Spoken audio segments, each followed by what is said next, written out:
Welcome everyone to our Bachelor of Early Childhood Education workshop on our accelerated employment-based initiative.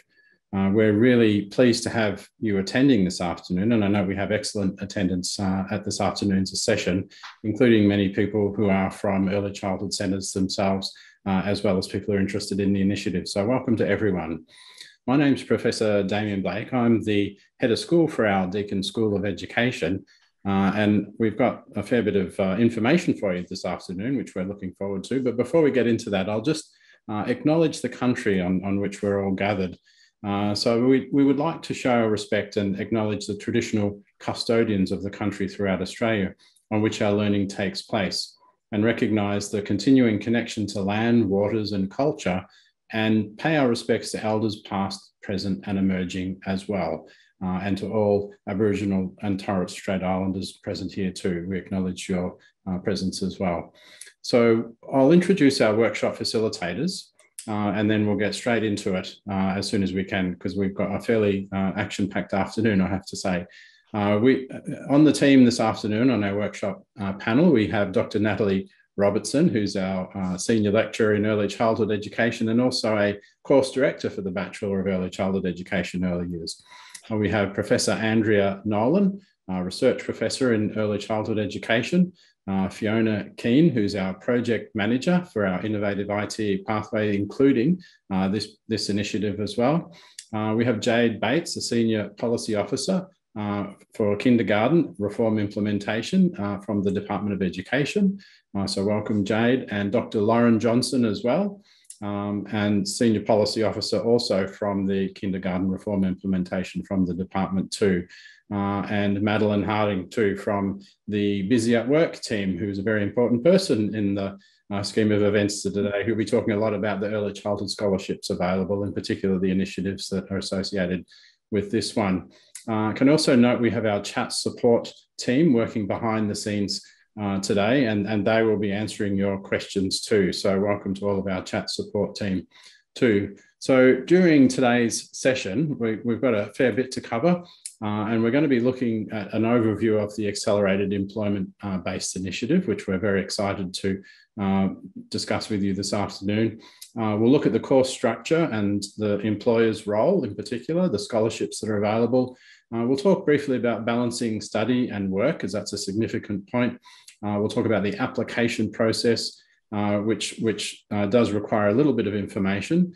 But I know you probably have some questions arising, and you can ask those questions by using the Q&A button in Zoom, and our chat support team will be able to answer as many of those questions as we possibly can. We'll also keep a recording of all the questions, and we'll build our Q&A sheet, our FAQ sheet, our frequently asked questions sheet, which will be available too. And the Zoom recording will also be available after the session too. So without further ado, can I say welcome, Natalie, and I'll hand over to you. Thank you, Damien, and a very warm welcome to you all this afternoon. Thank you so much for coming and listening to our presentation on the Accelerated Employment-Based Initiative. We're very lucky to be joined today by so many people from both within the university and also the Department of Education and Training, and you'll hear from many of us during this afternoon's presentation. So firstly, I would like to give an overview of what the Accelerated Employment-Based Initiative is. So this pathway sits inside the E333 Bachelor of Early Childhood Education course, and it is a way of studying that course, and we'll talk more about that course and what it involves shortly.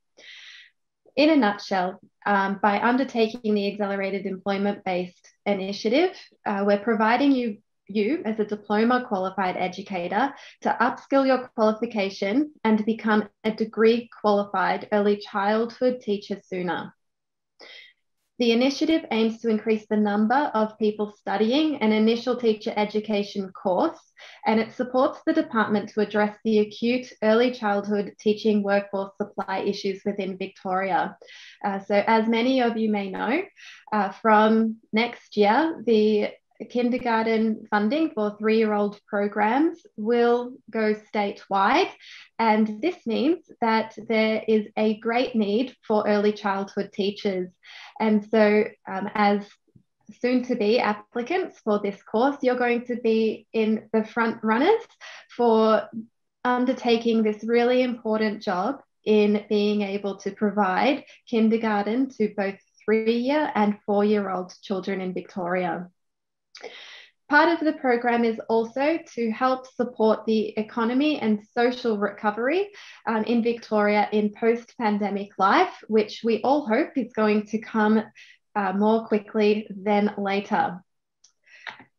So I'm going to hand over to Jade Bates from the Department of Education and Training to talk a little bit more about 3-year-old kindergarten. Thanks, Natalie. Hi, everyone. I'm Jade from the Department of Education and Training. All of you here know that to give us every child the best start in life, a high quality play-based learning in the years before school has significant benefits. For some children, it can be life-changing in terms of their future learning success, social and emotional well-being, and employment opportunities. We know the importance of early learning, and the evidence shows that 2 years are better than 1. That's why the Victorian government is making record investments in early childhood education. Next year, funded 3-year-old kindergarten will be available across the state for a minimum of 5 hours a week. This is a major milestone on the road to a 15-hour per week statewide program by 2029. Combined with the existing 4-year-old kindergarten program, it will give children access to 2 years of high-quality early childhood education, led by an early childhood teacher. This is an Australian first, and of course, it's early childhood teachers and educators who will really make this happen. That's why we're offering more supports and financial incentives now to upskill educators, support educators and teachers as they start and then progress their careers, and get teachers into jobs where they're needed. Many of you here today will have already completed study in early childhood education and have experience in early learning. With a wealth of experience studying and working in early childhood, you're really in a prime position to become high quality kinder teachers and sector leaders. You'll be able to build on this expertise in your upskilling journey and use this for the benefit of your early learners, helping them reach their full potential and better prepare them for school and their future. You will have a solid base of understanding the social, emotional, physical, and educational development of young children as you move towards leadership in the planning and delivery of programs that help children's learning and develop their sense of identity, well-being, sense of place in the community, and communication skills. As a student in the new accelerated employment-based pathway in the Bachelor of Early Childhood Education, you will be taking part in an innovative program that allows you to get extra support such as mentorship and time release for study, while also combining employment as an educator and studying an accelerated timeline for quicker completion. Places in this pathway are limited, and the benefits of taking part are very clear. If you're unsuccessful in the program, you might still be eligible for other scholarships, which we really encourage you to look into if necessary. There are a range of options and supports detailed on our website. Go to www.vic.gov.au/kinder. Ensuring access to high quality early learning and kindergarten for every child means supporting you and your practice and your career. The supports for you don't end once you finish your course. We're providing other supports such as grants for services to support their provisionally registered early childhood teachers become fully registered, a range of beginning teacher conferences and webinars for those in your first couple of years in the sector, career supports for teachers in the first 5 years of their career, leadership programs and networking opportunities, and a whole range of new resources to help early childhood teachers plan and deliver quality 3-year-old kindergarten programs. Demand for teachers in Victoria will continue to grow over the next decade, and new programs and incentives are already building a strong culture of professional support, development, and advancement across the state. You all know that early childhood education is a dynamic, flexible profession that will always be needed. As a kinder teacher, you will play a key role in helping children's learning and development so they are better prepared for school and their future. You really will have a lasting impact on the lives of hundreds of young children.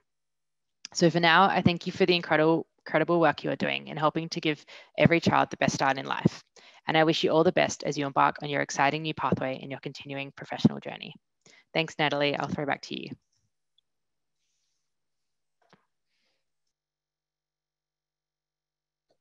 Thank you, Jade. That was a wonderful overview of all of the supports that the Department of Education and Training are providing our early childhood educators. So as part of the accelerated employment-based pathway, there's a number of initiatives that successful applicants will receive. These include the ability to complete your course in 18 months. Now, this is possible because the program or the pathway is only open for educators who have a diploma qualification. So by having that diploma qualification, you will receive credit for the first year of the course. Deakin provides a trimester system, which means that during the November to February period, where many universities and courses close their doors for the summer, Deakin continues offering units of study. And so you're able to fast track or accelerate your completion by enrolling in trimester 3 units. This allows you to complete your study in 18 months.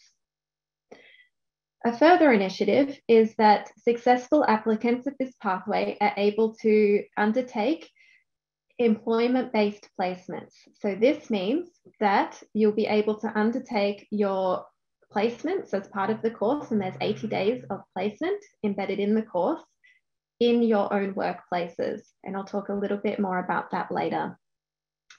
In a moment, we will hear from Madeline, who works at Busy at Work within the Department of Education and Training, about the scholarships that are embedded within the initiatives of this program. And the successful applicants will receive a $30,000 scholarship to support them with their study.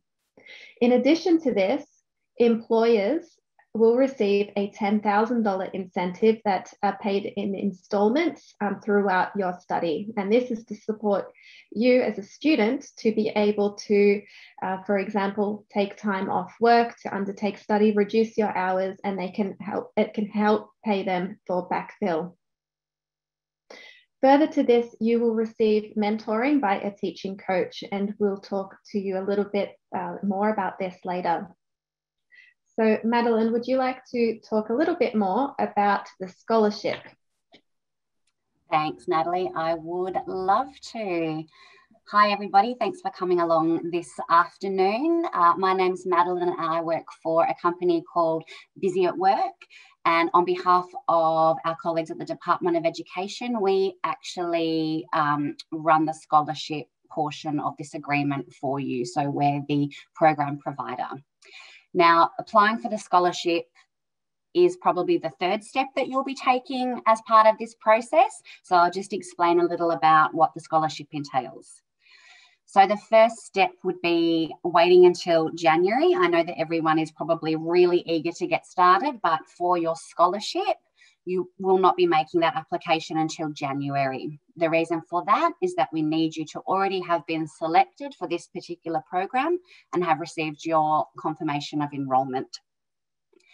This program is open to Australian and New Zealand citizens or holders of a permanent visa that meet the requirements for relevant citizenship and residency. You must also be a Victorian resident. So this scholarship program is open to Victorian residents only. However, if you happen to live close to the border and you're on the New South Wales side, we do have some leniency and some flexibility there. You must be enrolled in each unit of the course commencement throughout the course period, which means that from time to time, we may be asking you to update us with your enrolment evidence. So maybe in the second trimester or the third trimester, we'll just touch base with you, make sure that you're still enrolled. We also need to make sure that you are not receiving any other scholarship or grant from the department in relation to this course. This has purely been designed for meeting those workforce requirements, that Natalie spoke of earlier. So please make sure that this is the only scholarship you are applying for. So the funding of this scholarship will be paid in instalments, so it's not all the one sum up front. And we have two specific milestones. The first are what we refer to as study milestones. And these are paid on course commencement and course completion. And then we also have an employment milestone. So once you have successfully completed your qualification and have an accepted and approved role, an approved teaching role, after a certain time in the industry, if you're still engaged in that role, we'll also pay you an employment milestone on top.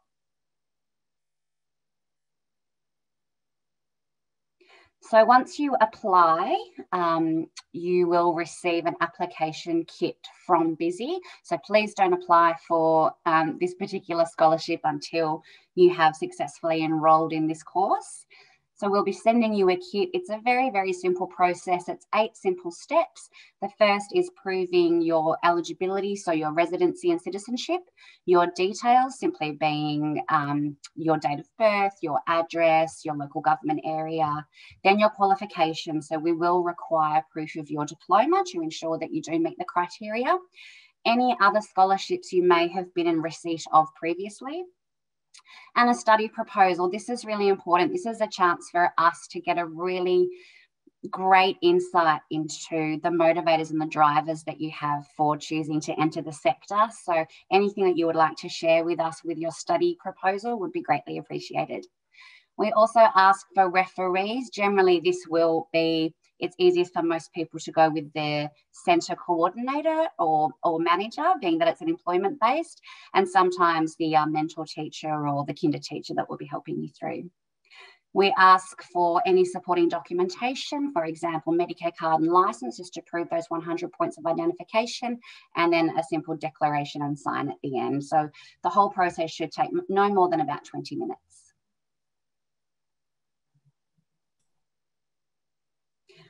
Once that has successfully been lodged, there's about a 10-day turnaround from our end, Busy at Work. We may contact you if a document's a bit blurry or we need some clarification on something, but generally it's within 10 days. You'll then receive your letter of success from the department. You'll get your scholarship guidelines, which help you to understand what your obligations are throughout your scholarship time. You'll get your agreement with debt, and then there will also be the most exciting part, the bank account details form. That's what gets you paid. So please make sure that you enter all of those details correctly.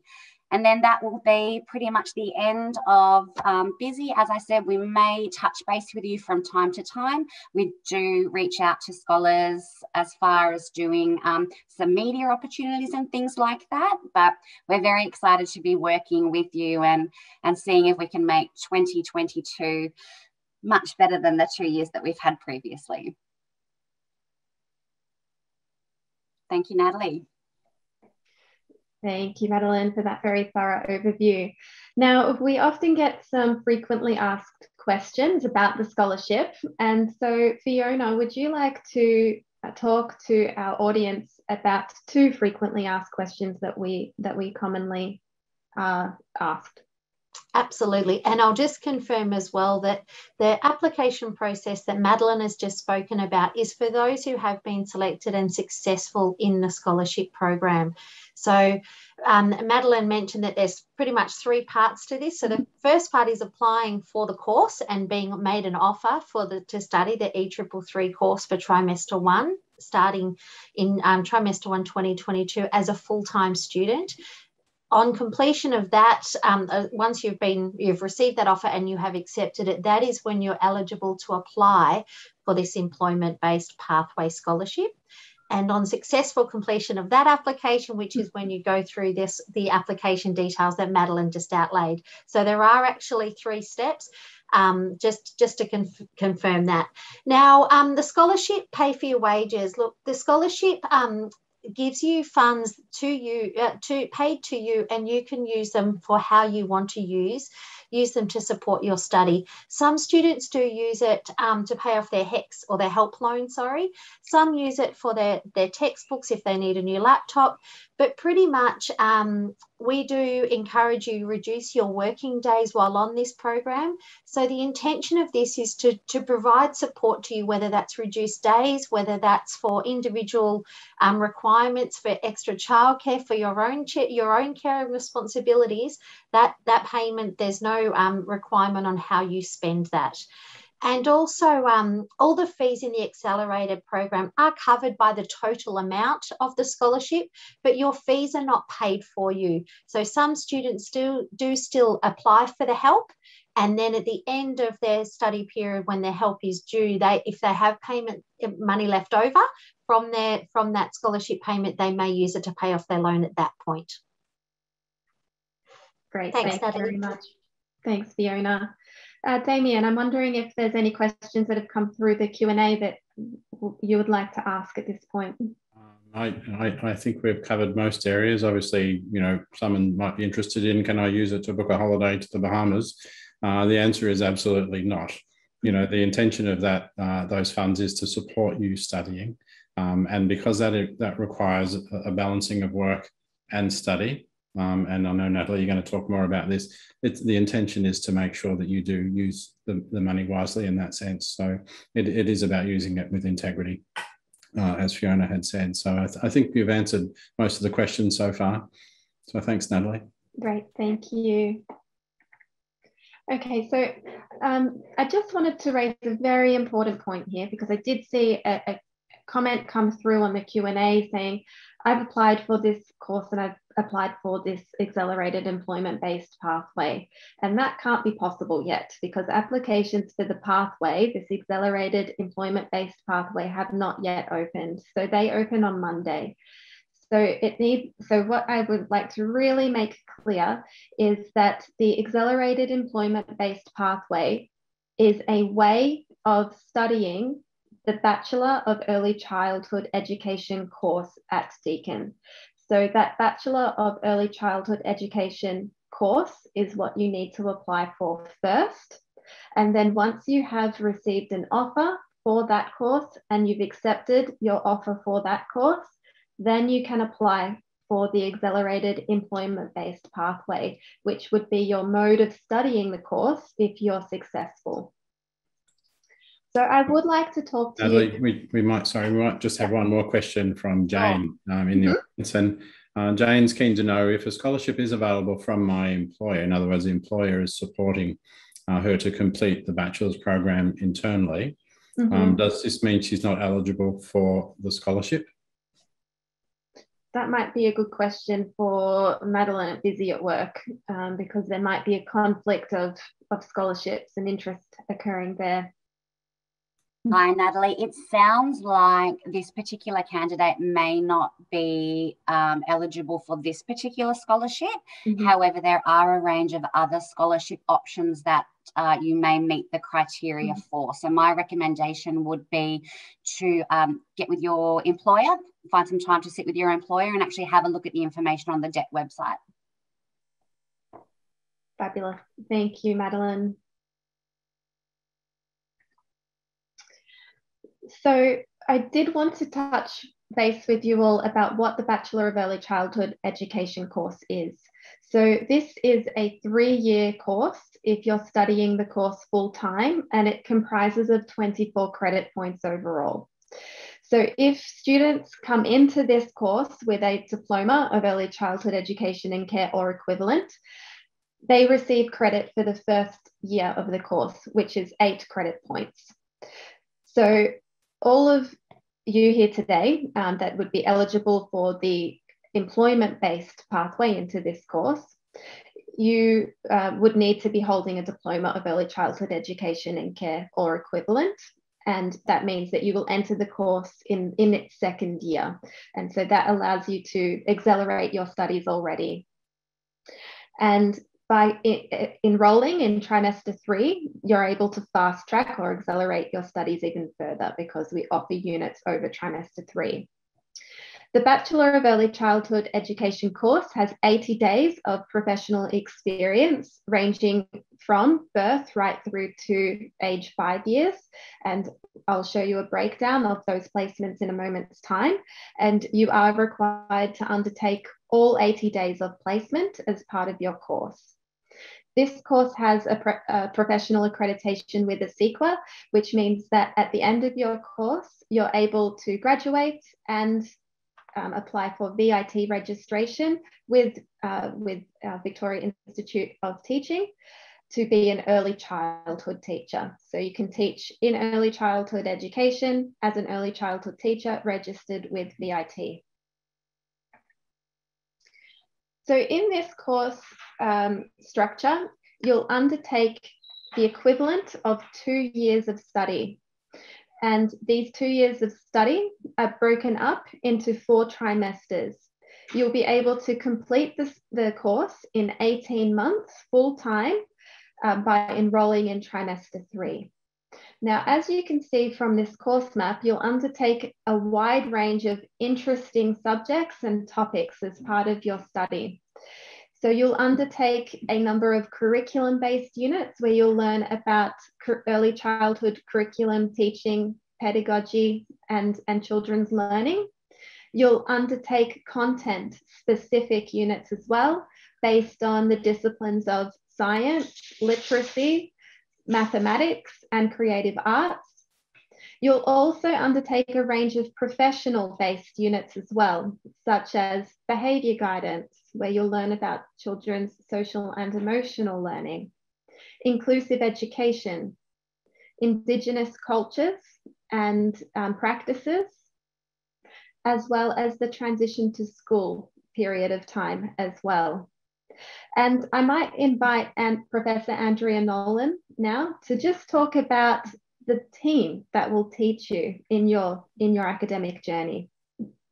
Thank you, Natalie. Hi, everyone. Thank you for your interest in this course. Look, the early childhood team at Deakin University is extremely dedicated in their teaching and their research. They understand who you are as professionals, and they acknowledge and respect that you're going to enter the course with knowledge, skills and abilities. So I think that's really nice for you to know that. All team members are active researchers, so this means that the research informs their teaching. So you can rest assured that the knowledge and information you'll be engaging with within the course is the most up-to-date research, and that's going to support your professional growth as a teacher. Thanks, Natalie. Thank you, Andrea. And so on this slide, you can also see that there are signposts for where you'll undertake placements throughout your course. And as you can see from this course structure, you do have a placement in every single trimester of study. Now, this will make you very busy during your course of study. And I also want to point out that if you do want to apply for the accelerated employment-based pathway, you will need to study full-time. So that means that you're going to have a lot on your plate, 4 units of study plus placement every trimester.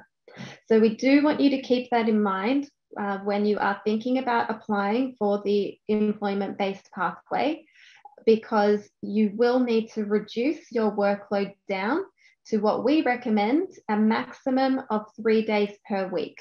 So we're really recommending very, very highly that when you're considering this program, that you're thinking about whether it's possible for you to reduce your workload at work down to a maximum of 3 days a week and work part-time while you're undertaking this course full-time.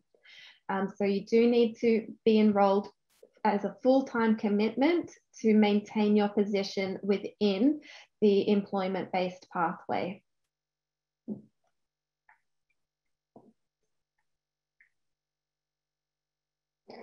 So I just want to talk to you now a little bit more about the professional experience that you'll undertake as part of the course. So in your first trimester of study, you will undertake a total of 20 days of placement with children aged 3 to 5 years. Now you might end up undertaking this first placement with children aged 3 to 4 years. And then in trimester 2, you'll undertake the 25-day placement with children aged 4 to 5 years. Alternatively, if you're in a service that does offer kindergarten programs for children of mixed ages, then you are welcome to undertake both placements in that particular classroom. But we do put some protocols in place to support your learning so that you are focusing your 2 placements on children of different age groups or of mixed age groups along the way. In trimester 3, of 2022, you'll undertake a 15-day placement with children aged 4 to 5 years, where you will undertake an inquiry into your teaching practice and children's learning. And then in trimester 1 of 2022, you'll undertake a 20-day placement with children aged 1 to 2 years. So as you can see, there's a wide range of professional experience embedded within this particular course. You will be able to undertake the placements within your workplace if your workplace is able to accommodate the placements. We do have a number of students within the course this year in the employment-based program whose workplaces don't have a birth to 2-year-old room. And so in that case, we are arranging for that placement to be undertaken externally to their service. But an eligibility criteria for the employment-based pathway is that you must be employed within an early childhood service, and you must be able to undertake placement within the workplace, which means that you need to have supports in place within the service for that to happen. For example, you need to have a VIT registered teacher who can mentor you during your placements and your academic journey. You also must be able to undertake placements according to the schedule that we provide, and also be able to undertake placements within the classrooms that we are communicating are the focus of that particular placement, unless it's the birth to 2-year-old placement, in which case we've got a professional experience office that are able to organise those placements for you. And I might just pause there and ask Damien, is there any questions coming through that we might answer? Yeah.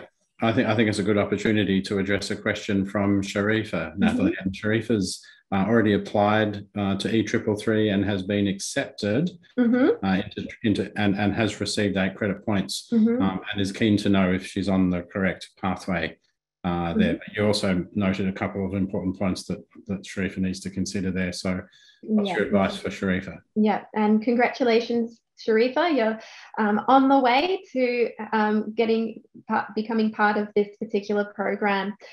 So what you'll need to do next is, I guess, think about and consider all of the information that we're providing to you today.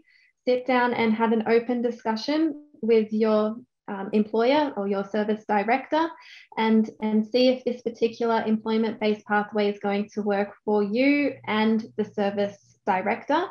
And then from Monday, the 30th of August, applications for this particular employment-based pathway will open officially. So you can fill out your application for this pathway alongside your employer. So we will talk a little bit more about the application process and what's required in a little bit later on in this presentation. Thanks, Natalie. And perhaps one more quick question from Ty, who's going to finish the diploma in December. Can Ty apply now? So to apply for this particular employment-based pathway, you must have a completed diploma already. And so if you don't have a completed diploma yet, we do have alternative options that are available to study the Bachelor of Early Childhood Education course, but you won't yet fit the eligibility criteria without a completed diploma. Thanks, Natalie. And I think you'll talk a bit more about when applications close as well later. So thanks for that. Thank you. So we often get quite a number of questions come through to Fiona and I about professional experience. So Fiona, would you like to talk through some of these questions and answers? Sure. Absolutely. We do get a lot of questions. Because the students in this employment-based pathway are working at the centres that they are employed, while they're doing their placement, they can still be considered in the adult to child ratio. And if that's the case on the days that they're doing placement, then they will be paid their normal salary during that placement. However, in the example of the second one, if they work 3 days a week as a standard placement, is their standard employment, but they're doing placement for 4 days a week, your employer does not need to pay you for that additional day, because you are doing the extra day, the 4th day, as a study requirement. However, if the employer is then including you in the adult-child ratio for that day, that extra day, then you should be paid. So these are questions that we would like to think that as a workplace that can be managed, but there is no requirement for the workplace to pay you if you are doing additional days purely for study requirements and that placement only. Thanks, Natalie. Thank you, Fiona. So we might have some employers, service directors or managers in the audience today. And if we don't, these are some important notes to take back to them to start your discussions about whether or not yourself and your service are going to be the right fit for this particular program. So employers will receive a $10,000 incentive to support their employees, who will be our students, to participate and complete their studies. Now, this incentive is paid in installments throughout the student's life during the course. And what we're really hoping that the incentive is used for is to support the student to reduce work days down in order to support a healthy work and study balance. And so students would be provided with the $30,000 scholarship to support them to reduce down their study. Employers are also given an incentive of $10,000 to help to backfill any employees that do need to reduce their workloads during their study. Employers also should provide time for students to receive mentoring from their early childhood teacher within the service. So for example, providing time aside for meetings to occur during the placement and for the student to be able to accompany their mentor on programming or planning time during the weeks of the placement as well, because we do have an expectation that during placements, students shadow their mentor teachers to things like meetings, planning time, or any other opportunities that may arise, such as professional learning during those placement weeks. The employers need to commit to supporting the full requirements of placements to be met, which means that in some instances, educators within the service may need to be shuffled around into different rooms or roles during the weeks of the placement. So if the student typically works in the infant and toddler room, then for the 5 weeks of the kindergarten placement, there might need to be a room swap of educators in order for that placement to go ahead. Furthermore, if the educator or our student is usually the floater who does lunch breaks, then during the time of the placement, they need to be put into a more permanent role into the room that the placement is occurring in. In addition to this, if students do need to take leave to undertake placement, it is expected that that student's leave will be approved according to the schedule of the university that we put forward for the placement dates and times. And as I mentioned, there will be a occasional time off the floor that will be required to attend meetings with either Fiona and I, their teaching coach, which I'll talk a little bit more about in a moment, or to undertake additional mentoring with the early childhood teacher. And so these are some common questions that we do get asked about what the employer's role is. Fiona, would you like to talk to some of those questions and answers again? Yeah, absolutely. In the case that Natalie spoke about before, if the centre you are employed in doesn't provide care for 0 to 2 years old, for example, which is one of the placement requirements, our PEO team will arrange placement at another kindergarten, or at another service. If that does happen, your employer does not need to pay you a salary while you are doing that. What we do ask your employer to do is actually to approve your leave so that you are able to undertake that placement. Now, depending on the type of leave you have available, you may have annual leave that you choose to use, or it may be leave without pay for the purpose of completing your study. So they are not obliged to do that. Now, another question there about when we're off the floor to attend meetings. Do you have to make up that time? or for the employer, or does the employer use the funds, which is part of this host incentive payment that we've talked about? The employer host incentive should be used to support these occasions. Primarily mentors and students in this program will have meetings that are organised when we can, at times that suits the majority of people, and teaching coaches as well. So we hope that this is negotiated between you and your employer, so within the workplace, and that some of that host incentive can be used to provide backfill if required, to pay a casual or to pay somebody else that extra money to make up that time to support your learning in that environment. Great, thank you, Fiona. And I might just pause again, Damien. Are there any questions coming through on chat relevant to this? Yes, and the question that is quite common is around when will I know when these placements will be organised? You know, how can I work around that? And from the students' perspective, we have a number of participants who are interested in that, but also employers as well. When would they likely to be find out those dates? So we usually set our placement dates for the year ahead in around September to October. And so when you receive an offer, we might not have the date set yet, but we will know what the dates are by the end of the year. So we will communicate that around with any successful applicant or any student that has accepted their offer and is enrolled in the early childhood education course, so that they can start making arrangements within their workplaces. And thanks, Natalie. And one more question from Sophia, and this is back to the diploma. Sophie's keen to know about the diploma entry requirement. You know, having a diploma already, can that be from any government-funded institute, or what specific information can you tell Sophia about the diploma? Yeah, sure.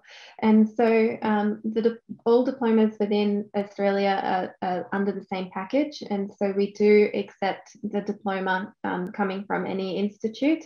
However, the diploma for a quick entry would need to be within 10 years of currency. We do accept students that do have older diplomas that are outside that 10-year of currency, but we do need to go through an additional layer of approval where you'll be requested to submit additional information such as a CV, a letter of reference from your employer or workplace, and any evidence of additional professional learning that you've undertaken within the last 3 years. Thanks, Natalie. Thank you. All right, so now some information on balancing study and work, because I have seen a couple of questions come through about what does the study load actually look like if you're full-time. And as I showed earlier, you'll undertake 4 units or 4 subjects a trimester plus a placement. Now this equates to basically the same load hours-wise as a full-time job. So you'd be looking at least 32 to 38 hours per week that you'll need to dedicate to study.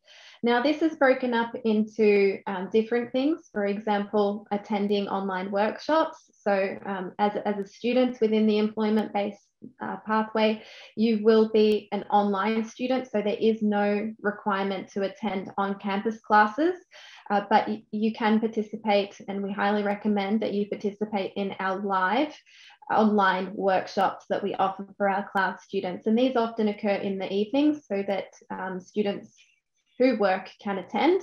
If you can't attend, because we know many students have family commitments in the evening, then they are recorded for you to listen back to. And so that can be how some of those hours are spent.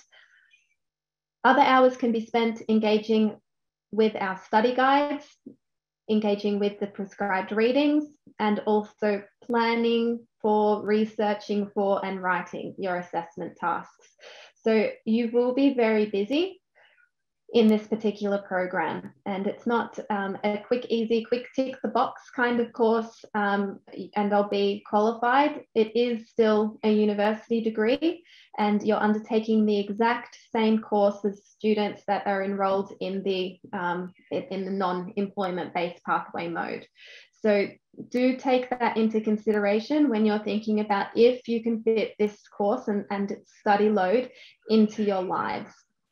As mentioned previously, you will need to reduce your your workload, sorry. So we do recommend highly that you reduce your workload to a maximum of 3 days per week, no more than 3 days per week. During the course of each trimester, we hold 2 conferences, and these are on Saturdays, and we hold them online, and hopefully we'll be able to offer them on campus again soon once we're past this lockdown period. Now, Andrea Nolan is one of the conveners of that conference, and Andrea, sorry to put you on the spot, but would you like to talk about the fabulous opportunity that these conferences provide? I certainly would be delighted to, Natalie. It's just a great way to start building that sense of being part of a broader network, sense of being a community of practice. It's not about your study as such, it's not about the assessments, but it's actually introducing you to research and the latest research around the topics that you are currently studying. We have a keynote, just like larger normal conferences have, and then all lecturers present their own research. And we have some of our HDR students, our masters and our PhD students, early childhood students who actually present alongside with us. So it's a really dynamic, fun day to get to know others and also to hear about the latest research and to get to know your lecturers and the rest of the early childhood team a little bit better. Fantastic. Thank you, Andrea. And back to you, Fiona, to introduce some more questions and answers. Sure.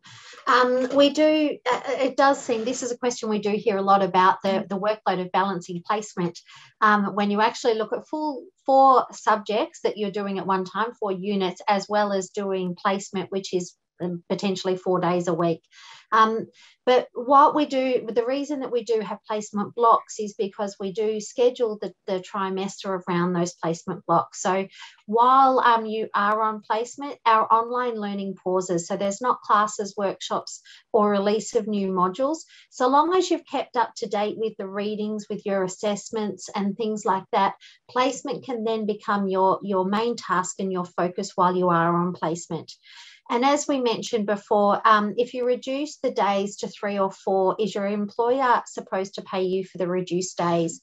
No, they're not. The benefit of the scholarship being paid at the front in an amount to you is to try and for you to be able to support yourself on that reduced working and reduced income. Studying full-time, as Natalie said, is a large commitment, and doing that while you're still working, to reduce your days down to 3 days is the way that we see the most success and setting you up for success as a student. You are not, your employer is not required to pay you for those reduced days, though. The intention of the scholarship is to fund that for you. Thanks, Great. Natalie. Thanks, Fiona. And Damien, do we have any questions that have come through? Yes, I know Alison has a burning question out there, Alison. And Alison's in regional Victoria, where the local shire runs the kindergartens, and they also run supported playgroups through the shire. And Alison's keen to know, would a playgroup placement be acceptable, or would she need to find a childcare centre to do the 0 to 2 placement? So I don't think we've ever had a placement undertaken in a playgroup. So I'm going to say no, a placement in a playgroup would not be counted in this particular course. But you don't need to go and find a placement for yourself. Our professional experience office, so a team of staff, will work with you to find an appropriate service or context that placement can be undertaken. If, of course, you're living so regional or rural that there is no place to undertake a birth to 2-year-old placement within an hour of your location, that's something that we will discuss, and perhaps some flexibility can be put in place for undertaking that placement in a playgroup. But in my work with placements in this course, we haven't had any placements undertaken with playgroups previously. Thanks, Natalie. That's enough for me for the moment. Thank you.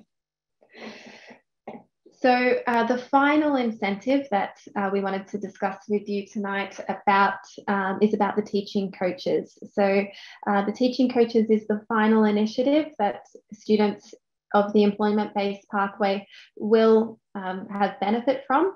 And the teaching coach is a member of the Deakin staff who works alongside you during your course, so for the full 18 months, to act as a mentor, a teacher, and a counsellor. So they have multiple roles, and they're there to support you, to stretch you, and push you to take responsibility for your own development as a student and as a professional teacher, by helping you to set goals, take action, and grow.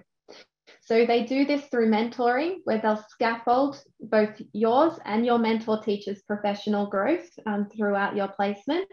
They'll meet with you and your mentor teacher as a pair and hold professional and reflective discussions about your professional growth, the mentor's professional growth, and really help you to think about your professional identity as you move throughout the course.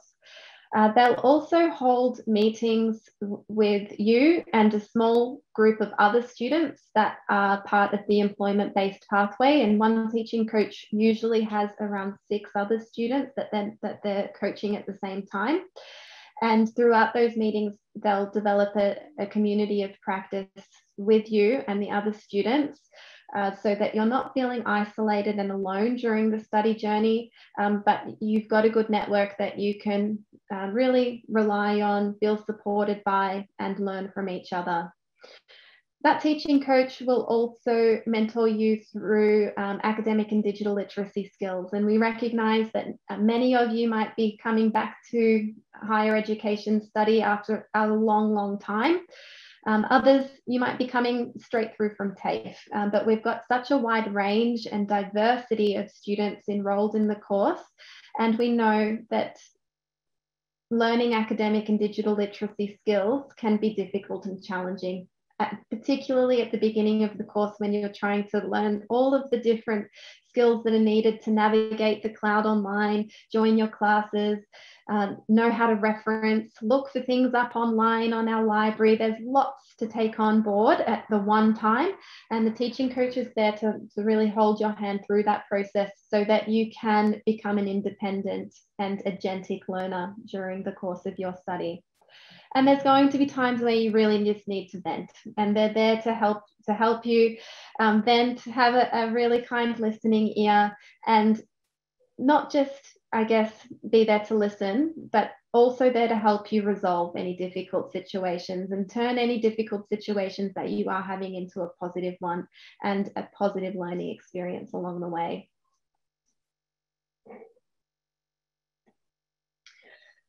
So at this point of the evening, we want to talk to you about the application process.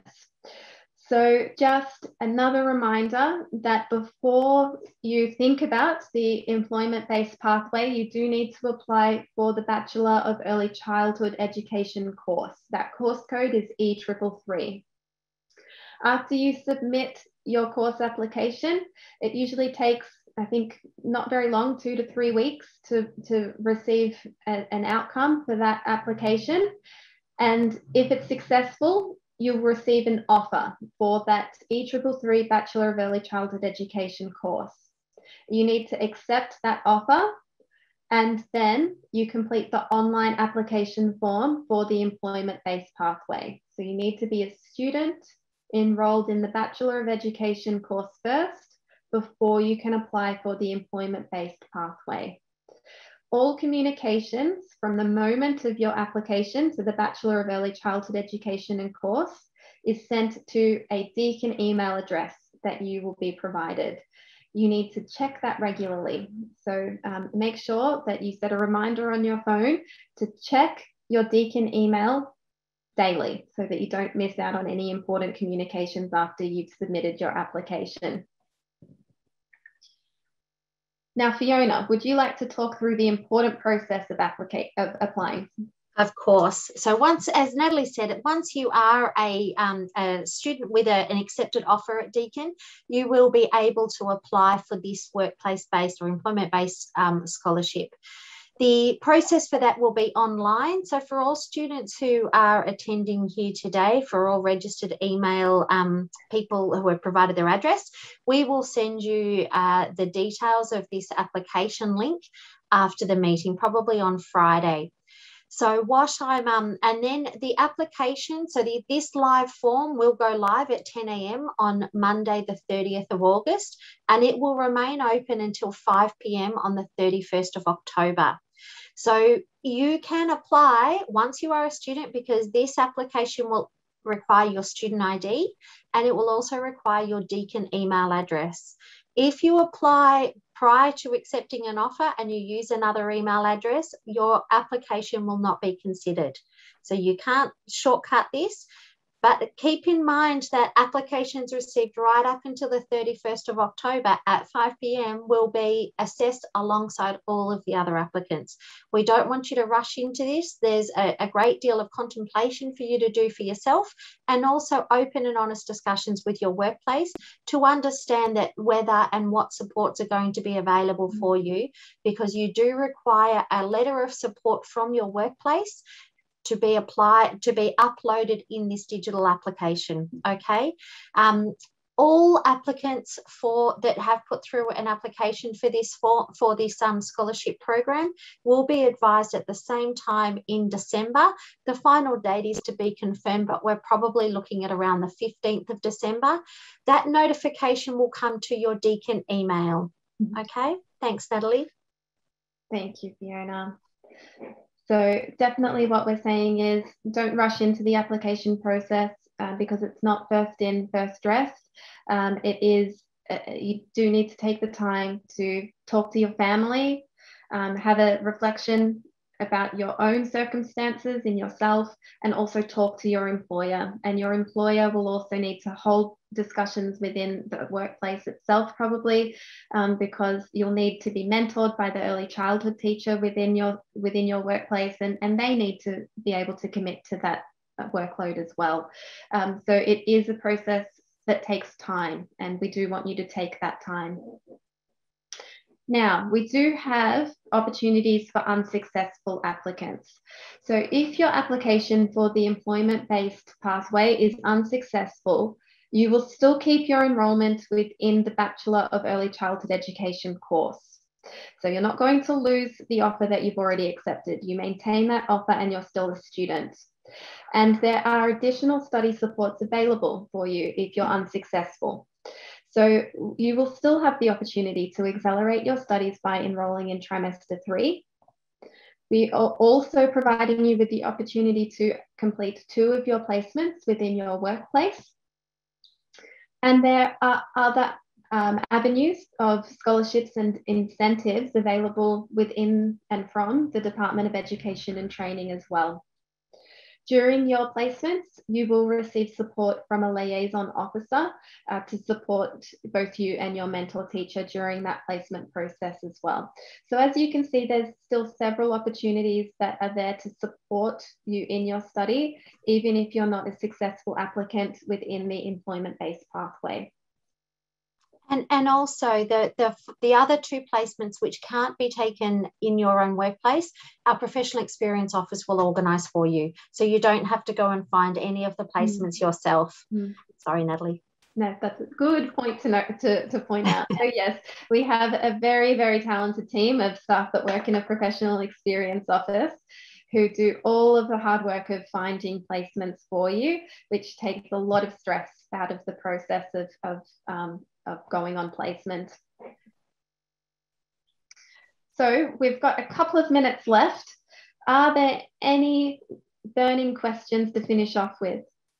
I actually think we've answered most of the questions, Natalie. I've just been talking to our team behind the scenes who have been covering off on those questions really well. So a big thank you, Danica, Carol, and Noni, for answering those questions. And I can just remind you that we have recorded them all, and we will be updating our FAQs, our frequently asked questions, and they will be available to everyone, including the video as well. So hopefully we'll have answered all of the questions. But if you do have other questions, please, you are welcome to contact us. Also, please make sure you do check all of the information that's on the department website and on the Deakin websites respectively, because it's always important to make sure you're reading the accurate information on both of those websites. So that does bring us to an end of the day, and I know our children will be getting hungry, as no doubt, and it's time for all of us to go and cook dinner, me included. So can I just say thank you, everyone, for your attendance this afternoon, and that includes all of our potential participants and employer settings as well. A very special thanks to our panel members. I think it's been wonderful to hear from all of us. You've seen that this initiative really is a joint initiative between the department and Deakin, which does reflect, you know, our commitment to early childhood education and building our workforce for early childhood education. And you've also seen how this initiative in particular involves a partnership between employer settings, people committed to advancing their profession and their careers in early childhood education, as well as the university and the department as well. So it really is a joint initiative, but very exciting one at that as well. So thanks again to everyone, to our panel members, to our chat support team, and to everyone who's attended this afternoon. We'll wrap it up now, and I hope you do manage to have a safe and enjoyable evening, and we hope to hear from you again soon. Thank you. Thank you, Damien.